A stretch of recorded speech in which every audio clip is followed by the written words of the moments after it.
Welcome to Advice Patreon Asked For, the feature where I put my very bank account in danger by taking questions from my paying audience, and potentially ruining their lives to the point where they either don't want to support me anymore, or if I really fuck their lives up, can't support me anymore. I'm either very brave or very stupid. I'll let you decide. Dear angry comedian I'd like the opinion of. We'll see how long that lasts. I am a college student in a relatively small university, and I stayed in the dorms the previous year. My first roommate was someone I shared a major with and had lots of classes with. At first, things were great, and we were pretty good friends. As the semester progressed, she ended up getting pretty depressed and homesick, to the point of staying in our room all day and never going to classes. We were music majors, and all of our classes have a huge participation grade. Understanding how feeling that way goes, I wanted to be helpful and to try and be someone she could go to for help.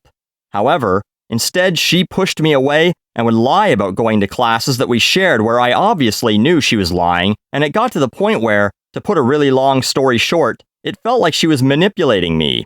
Having had trust issues in the past, it was hard for me to react well. Trying to have a conversation about this didn't work. And on top of all that, she completely trashed her side of the room, to the point our room was borderline uninhabitable. Another conversation had that didn't go well. She ended up failing and dropping out soon after. Things did not end on a good note between us, and now I found out she's coming back to the same university to the same major for this coming semester. My university is planning on having in-person classes, and I am quite anxious about having to see her and deal with her trying to talk to me again, because the program in my school is small.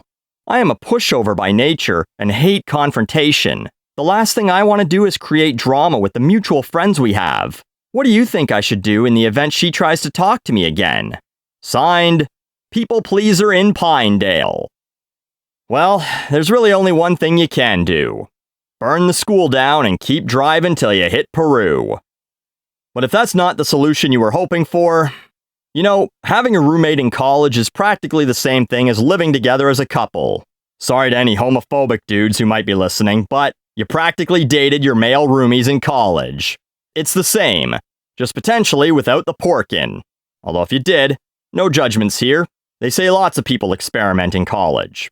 But anyway, you had to live together, deal with each other's schedules and not just your own, share a space together, and that means keeping it clean, and sometimes it just doesn't work out, and you have to break up. And that's what happened here. Except, before you could break up with her, she just left. And sure, I get it. You get it. She was clearly going through some shit, depressed and all that. But you can't let them control your life. I read something about this recently, that you can't help people with depression if you're also depressed. You need to keep your own mental health in check and take a break from them from time to time, which is next to impossible when you live with them, and share classes with them, and have mutual friends who hang out with both of you. Again, it's like dating or even being married. It's like couples who also work together and basically see each other 24 hours a day. Some people can make that work, but ideally, you need a few hours to yourself from time to time. So, just as long as she's not moving back in with you, if she feels well enough to return to school, maybe she's in a better headspace now, and maybe she'll even apologize for how she behaved previously, and you'll only have to spend time with her in class. Otherwise, arson in South America still sound good? Our next question's from a guy trying to get back into the water after a dry spell. Dear highly unqualified life coach, I am a 29-year-old man that is thinking of getting back in the dating scene through online and speed dating. This is the first time in a while that I am actively pursuing a relationship, so I have some fears about how I will look.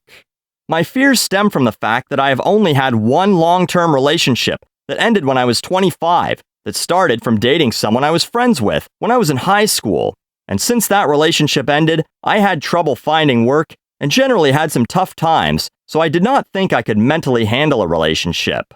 Fortunately, things have improved, but this still means I am almost 30 and have very little experience pursuing girls for dates, knowing if someone is interested, or having success in starting a relationship. Is there anything I can do to improve my skills in dating or reading women without exposing myself as emotionally stunted? Signed, how about we call this one, Tentative in Tennessee? So here's the great thing about online dating. Want to know if someone's interested in talking to you? If they talk to you. Want to know when someone's not interested in talking to you anymore? When they stop talking to you.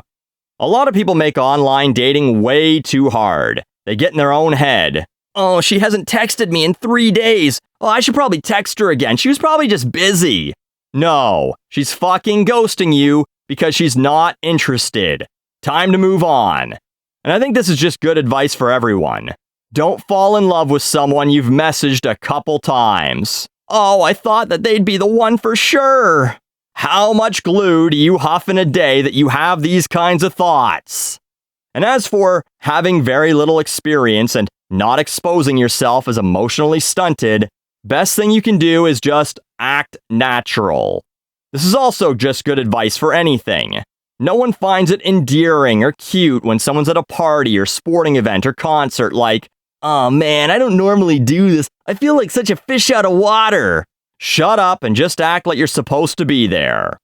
Talk with a girl online for a bit. If things seem to be going well, ask her if she'd like to get together for a coffee or a drink or whatever she likes, which you'll find out when you talk to her about her interests.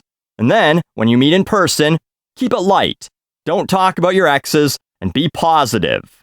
And either you click and conversation is natural, or it feels forced, like you have to drag every fucking answer out of each other like it feels like a goddamn Larry King interview of just rapid fire, no context questions. And if that's the case, you can just move on again. Don't keep trying to date that person. There's no sense trying to stick a square peg into a round hole. Also, this is just an aside, but if your peg is square, you should see a doctor about that. But for the love of whatever deity you believe in, don't go in like, "Oh, I'm nervous. I haven't dated in a while, and my last relationship didn't end very well."